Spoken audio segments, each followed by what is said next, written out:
Are you ready?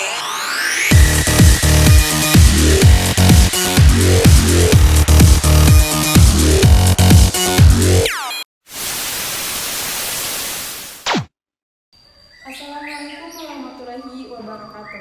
Perkenalkan, nama saya Santi Agustin dari kelas 2A. Di sini juga saya akan membahas tentang apakah benar hipertensi dapat menyebabkan penyakit jantung. Mari kita simak videonya bareng-bareng. A few moments later. Hipertensi adalah penyakit tekanan darah tinggi, di mana tekanan darah normalnya itu adalah 120/80 mmHg. Dan ada juga beberapa literatur yang menyebutkan bahwa penyakit darah tinggi adalah di atas normal, yaitu 130, dan juga ada juga yang menyebutkan bahwa 140. Namun yang akan saya sampaikan adalah penyakit darah tinggi adalah penyakit yang di atas normal, di mana keadaan normalnya itu adalah 120/80.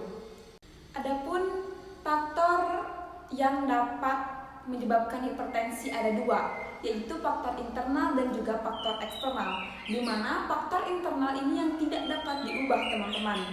Yang contohnya adalah seperti riwayat keluarga, usia, jenis kelamin, dan sebagainya. Ada pula faktor yang dapat diubah, yaitu faktor eksternal. Contohnya pola makan, pola hidup, dan juga olahraga, dan sebagainya. Itu adalah faktor yang dapat diubah dan juga faktor yang tidak dapat diubah. Hipertensi sendiri secara umum memiliki dua golongan. Yang pertama adalah hipertensi primer, yang kedua adalah hipertensi sekunder. Hipertensi primer yaitu yang sudah saya sebutkan tadi ya teman-teman. Yang kedua adalah hipertensi sekunder, di mana keadaan seorang mempunyai penyakit lain yang dapat menyebabkan penyakit hipertensi tersebut. Kenapa sih hipertensi disebut juga dengan silent killer? Karena hipertensi tidak semua orang bisa merasakan tekanan darah tinggi pada dirinya sendiri. Dulu saya pernah memeriksa seorang perempuan berusia 20 tahun. Dia datang ke rumah saya. "Teh, saya ingin ditensi." "Oh baik, kalau begitu saya tensi ya."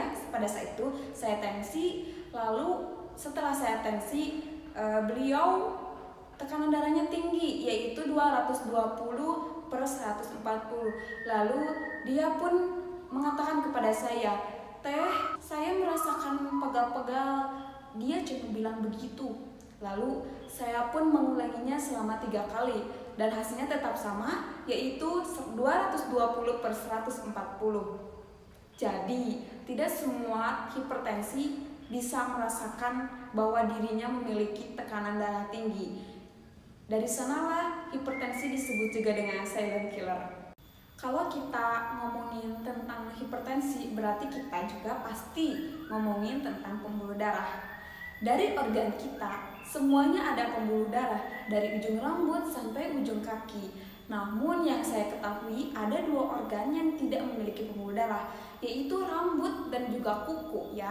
Kita bisa hidup tanpa rambut dan juga tanpa kuku, tetapi kita tidak bisa hidup tanpa pembuluh darah. Berarti organ internal kita terancam oleh adanya hipertensi tersebut. Yang sering terjadi dan yang paling ditakutkan adalah penyakit komplikasi, yaitu stroke, jantung, dan gagal ginjal.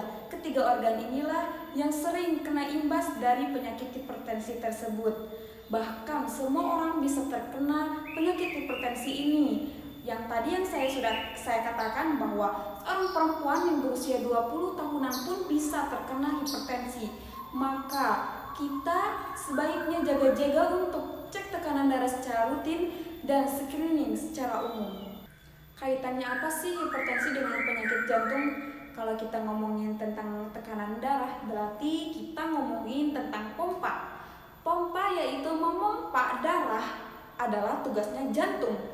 Lalu jantung itu sama seperti organ-organ lainnya, dia memiliki otot. Nah, kalau otot-otot itu dilatih secara terus-menerus, diberikan beban, apalagi dengan adanya penyakit hipertensi ya, yaitu memiliki beban yang sangat besar dan juga tidak diberi istirahat, maka jantung tersebut akan membesar, otot-ototnya akan membesar.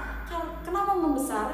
Karena otot-otot jantung itu mempunyai kelistrikan tersendiri. Nah, kalau ada gangguan kelistrikan, berarti ada organ-organ yang rusak. Tadi saya menyebutkan bahwa otot jantung yang membesar. Otot jantung yang membesar adalah bagian otot luarnya, tetapi bagian dalam otot jantung ada ruangan-ruangan yang mengecil. Begitu. Oleh karena itulah hipertensi sangat-sangat buruk bagi penyakit jantung. Makanan yang asin seperti garam.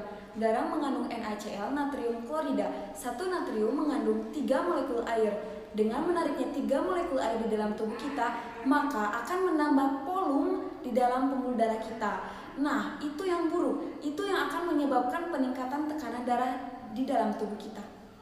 Pengobatan untuk yang sudah mempunyai penyakit riwayat hipertensi, maka kembali lagi pada eksternal dan internalnya. Jika internalnya tidak dapat dirubah, maka eksternal lah yang bisa kita usahakan.